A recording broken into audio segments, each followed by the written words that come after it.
with this fuel type, another concern is the multi-year impacts of having this much fuel on the ground. Hello, my name is Kopetski. I'm a fire behavior analyst with the incident management team currently working on the Fort Nelson complex.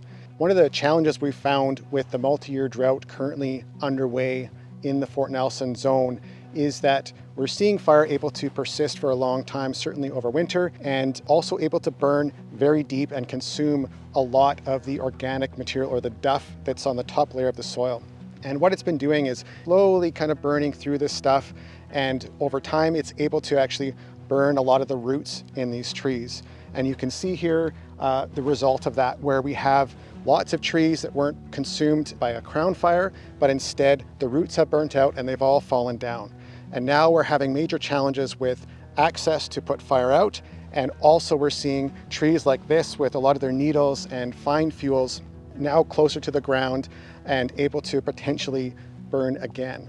And the difference between this sort of situation versus a crown fire, where we have a really rapid moving fire, is the trees are more likely to be erect and still standing after a very fast moving fire that doesn't have enough time to get in and burn the roots down. So some of those trees are able to still stand, and also a lot of these needles and finer fuels are burnt off. So if they do fall down, there's less risk of a fire restarting and spreading through a stand like this.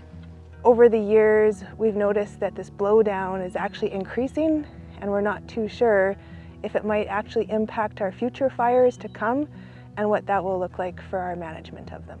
My name is Sonja Leverkus, and I'm a prescribed fire specialist and wildland firefighter with Northern Fire WoRx. I've been living in Fort Nelson for almost 2 decades, and we're here in the Parker fire of 2024, where we can see a lot of vegetation growing back in.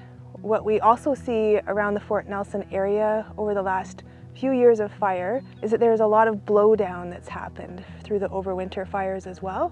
And this creates a real big challenge for humans and wildlife to walk through the area, as well as for firefighters to be able to work on the fires safely. When we're trying to work in areas like this, you can imagine the amount of time and effort it takes to just move through it. And to get access to some of the fire burning along the edge, we have to use a chainsaw and cut and move all this material by hand so we can actually get in, put hose in, get water on site, and have our crews work safely and effectively. It's also very difficult sometimes to find where the smoke is. It's hidden under all this brush. So it takes a lot of time and effort, and people being very careful and moving slowly so we can find all the smoke and don't leave any behind after we leave. Can't say for certain that fire won't come through here again and potentially have some higher intensities. And if it does, things like air tankers and retardant are less effective in this fuel type, because the retardant typically will land on top of the logs and has a tough time penetrating down to the ground where the fire is spreading. So it's a very difficult and challenging fuel type to work effectively in and stop fire.